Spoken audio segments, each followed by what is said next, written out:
আসসালামু আলাইকুম আমার প্রাণপ্রিয় ছাত্রীরা, তোমরা কেমন আছো?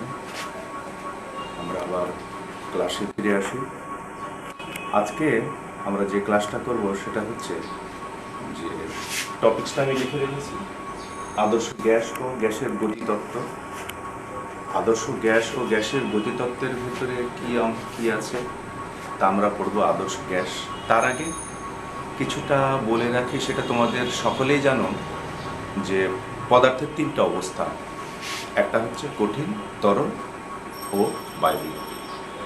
তো তাপমাত্রার পরিবর্তনের সাথে সাথে কঠিন, তরল ও বায়বীয় পদার্থের প্রসারণ ঘটে থাকে। তাতে চাপের ভূমিকা কঠিন এবং তরল পদার্থে খুব বেশি পরিলক্ষিত না হলেও গ্যাসীয় পদার্থের ক্ষেত্রে ভূমিকা রাখে অনেক বেশি চাপ।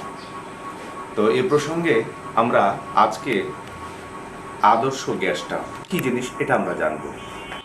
আদর্শ গ্যাসটা কি জিনিস? আদর্শ গ্যাস হচ্ছে যে আমরা দেখে থাকি বা পরীক্ষা করে দেখা যায় যে একই পরিমাণের বিভিন্ন গ্যাসের ক্ষেত্রে যদি একই আয়তনের বিভিন্ন পাত্রে একই তাপমাত্রায় চাপ পরিমাপ করা হয়, তাহলে আমরা দেখব যে প্রত্যেক গ্যাসের ক্ষেত্রে সমান পাওয়া যাবে চাপের পরিমাপ।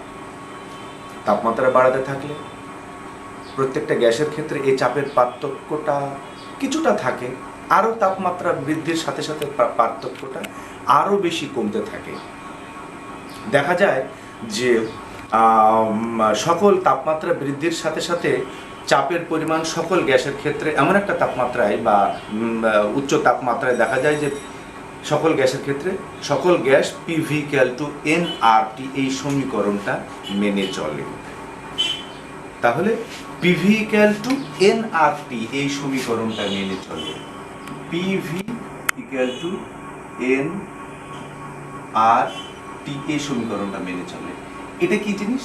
এটা ওই গ্যাসের চাপ, ভিটা হচ্ছে ওই গ্যাসের আয়তন, এনটা হচ্ছে এক মৌল গ্যাসের পরিমাণ, আর আরটা হচ্ছে গ্যাসের ধ্রুবক বা সার্বজনীন গ্যাস ধ্রুবক, যার মান 8.31 জুল পার মোল কেজি। আচ্ছা, আর কিটা হচ্ছে কেলভিন স্কেলের তাপমাত্রা। তো আমরা কি দেখে থাকি যে উচ্চ তাপমাত্রা ও নিম্ন চাপে সকল গ্যাস এই সমীকরণটা মেনে চলে। যে সকল গ্যাস সকল তাপমাত্রায় এই সমীকরণটা মেনে চলে, কোন সমীকরণ? PV=nRT, সেটাকে বলা হয় আদর্শ গ্যাস। কিন্তু বাস্তবে বা আমাদের প্রকৃতিতে এমন কোনো গ্যাস পাওয়া সম্ভব না যা প্রকৃতপক্ষে আদর্শ। তাহলে আমরা আদর্শ গ্যাসের এই তত্ত্ব ধরে, PV=nRT এই সমীকরণের তত্ত্ব ধরে আমরা বাস্তব গ্যাস সম্পর্কে ধারণা পেতে পারি। তাই বাস্তব গ্যাস সম্পর্কে ধারণা পেতে হলে আমাদের কিছু গ্যাসের সূত্র আছে। সেই সূত্রটা কি? যে গ্যাসের ক্ষেত্রে আমরা জানি গ্যাসের চলক হচ্ছে তিনটা। একটা হচ্ছে P, একটা হচ্ছে V, আর একটা হচ্ছে T। এই তিনটা হচ্ছে গ্যাসের চলক। যদি আমরা যে কোনো দুটোকে, একটাকে স্থির রেখে যে কোনো দুটোকে পরিবর্তনশীল করি, তাহলে আমরা যে গ্যাসের ক্ষেত্রে যে সূত্রগুলো পাবো সেই সূত্রটাকেই বলা হয় গ্যাসীয় সূত্র। তো গ্যাসীয় সূত্রের ভেতরে আমাদের আছে কি? আমাদের কি আছে? আমরা হচ্ছে গ্যাসীয় সূত্রের ক্ষেত্রে তিনটা সূত্র আমরা পড়ে থাকি। একটা হচ্ছে বয়েলসের সূত্র, একটা চার্লসের সূত্র, একটা চাপের সূত্র। তাহলে বয়েলের সূত্রটা কি?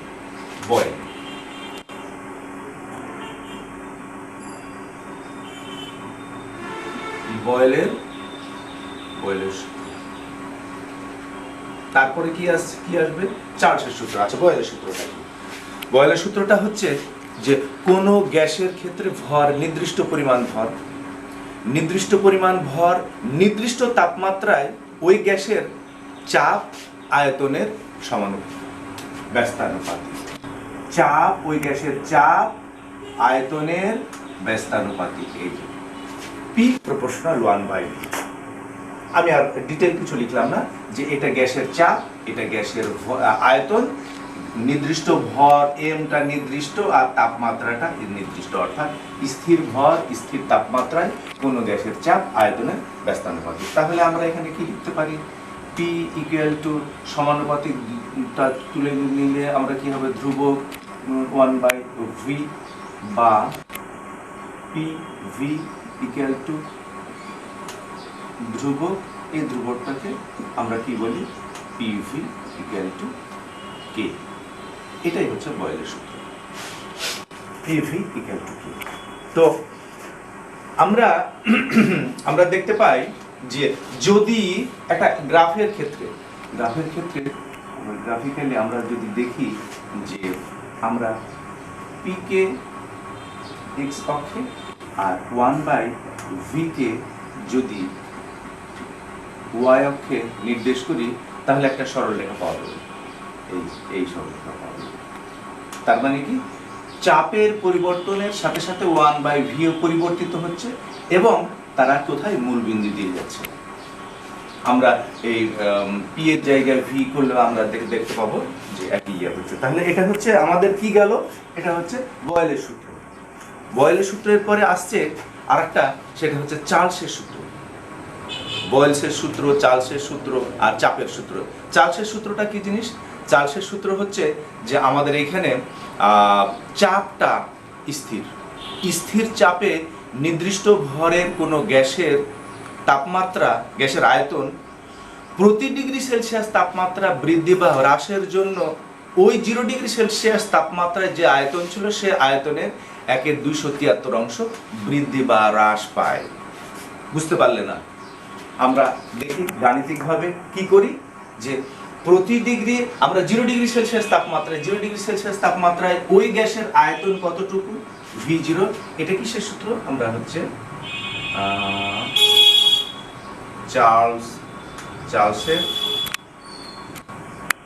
চার্লসের সূত্র।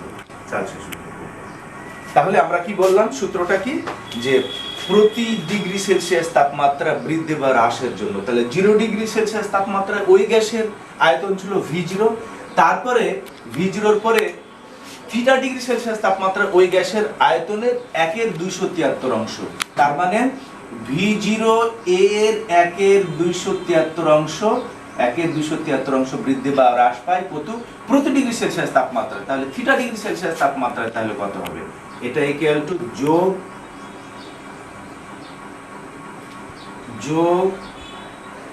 দেখো, থিটা ডিগ্রি সেলসিয়াস তাপমাত্রায় 273 ইন্টু V0, এটাই হচ্ছে গ্যাসের মোট আয়তন।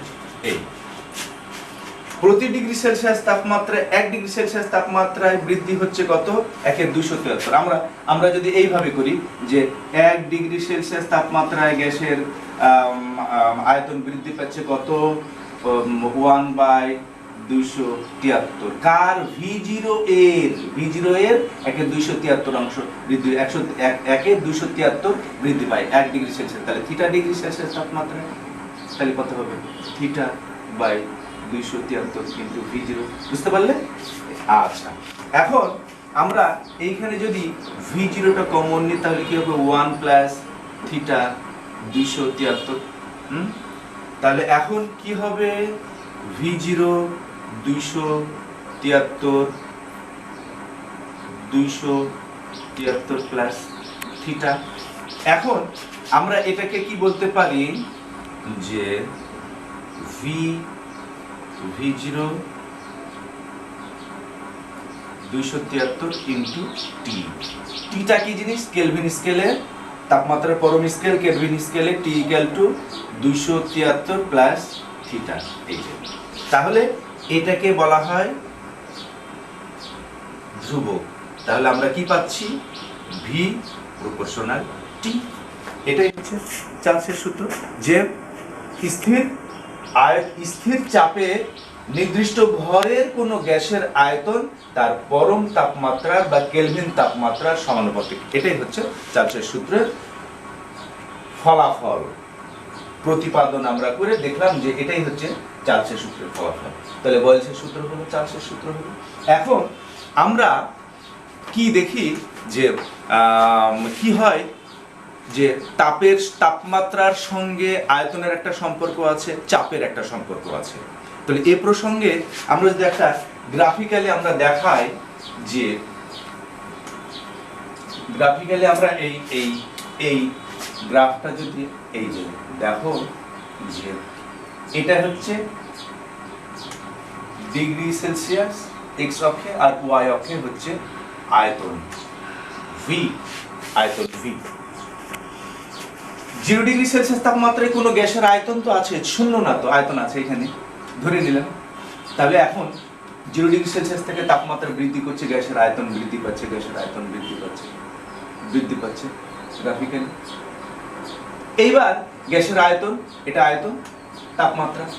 এখন আমরা তাপমাত্রা যদি হ্রাস করতে থাকি তাহলে কি হবে, গ্যাসের আয়তন হ্রাস পাবে। তাপমাত্রা হ্রাস করছে, গ্যাসের আয়তন হ্রাস হচ্ছে।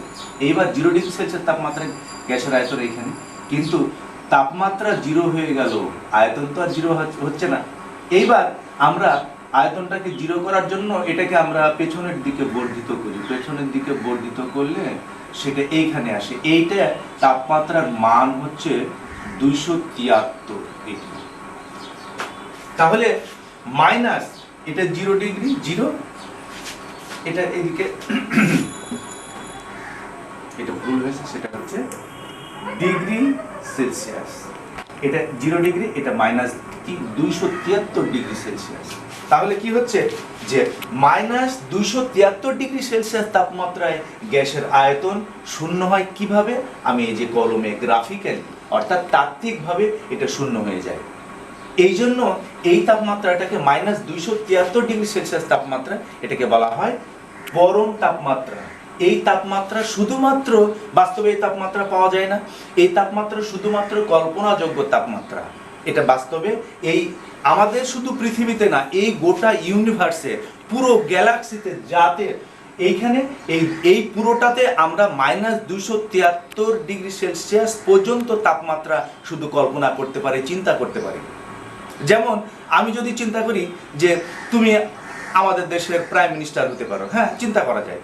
কিন্তু তাই বলে তো আমি এটা তো চিন্তা করতে পারি না বা কল্পনা করতে পারি না যে তুমি সূর্যে বসবাস করবে, এটা কখনো কল্পনা করা যাবে না। ঠিক তেমনি মাইনাস 273 নিচে মাইনাস 274 ডিগ্রি সেলসিয়াস তাপমাত্রা কখনো কল্পনাই করা যাবে না।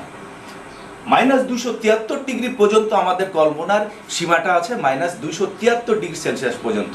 এই কল্পনার সীমাটাকে অতিক্রম করতে পারবো না যদি মাইনাস 274 হয়ে যায়, এটা আমরা করতে পারবো না। তাহলে এই কল্পনার যোগ্য তাপমাত্রা মাইনাস 273 ডিগ্রি সেলসিয়াস, এই তাপমাত্রাটাকে বলা হয় পরম শূন্য তাপমাত্রা। ঠিক আছে? আচ্ছা, তো এখন আমরা চার্লসের সূত্র, এইবার হচ্ছে চাপের সূত্র আছে। চাপের সূত্রে কি হবে যে আয়তন স্থির। নির্দিষ্ট ভরের কোনো গ্যাসের আয়তন, এখানে আমরা যদি লিখতে পারি যে এটা হচ্ছে চাপের সূত্র। চাপের সূত্র, চাপের সূত্র একই ঘটনা যে নির্দিষ্ট ভরের কোনো গ্যাসের, নির্দিষ্ট ভরের কোনো গ্যাসের আয়তন স্থির থাকলে ওই গ্যাসের চাপ প্রতি ডিগ্রি সেলসিয়াস তাপমাত্রা বৃদ্ধি বা হ্রাসের জন্য চাপের 1/273 অংশ বৃদ্ধি বা হ্রাস পায়। একই ঘটনা, সেটা হয়ে যাবে চার্লসের সূত্র। আমি আর চাপের সূত্রটাকে ডিটেল বলছি না, পি প্রপোর্শনাল টি, এটাই হচ্ছে চাপের সূত্র। তো আমরা আজকে এই পর্যন্তই থাক। আমরা নেক্সট ক্লাসে আদর্শ গ্যাস ও গ্যাসের গতিতত্ত্বে আমরা আরো ডিটেল পড়ব। আমরা হচ্ছে তোমাদেরকে আমাদের কলেজের পক্ষ থেকে বা পদার্থবিজ্ঞানের পক্ষ থেকে তোমাদের জানাই যে তোমরা প্রতিনিয়ত অনলাইনে ক্লাসগুলো করবে, কারণ আবারও লকডাউন চলে এসছে। তো তোমরা পাঠে মনোযোগী হও, এই কামনা করেই আমি আজকের ক্লাসটা শেষ করছি। খুদা হাফেজ।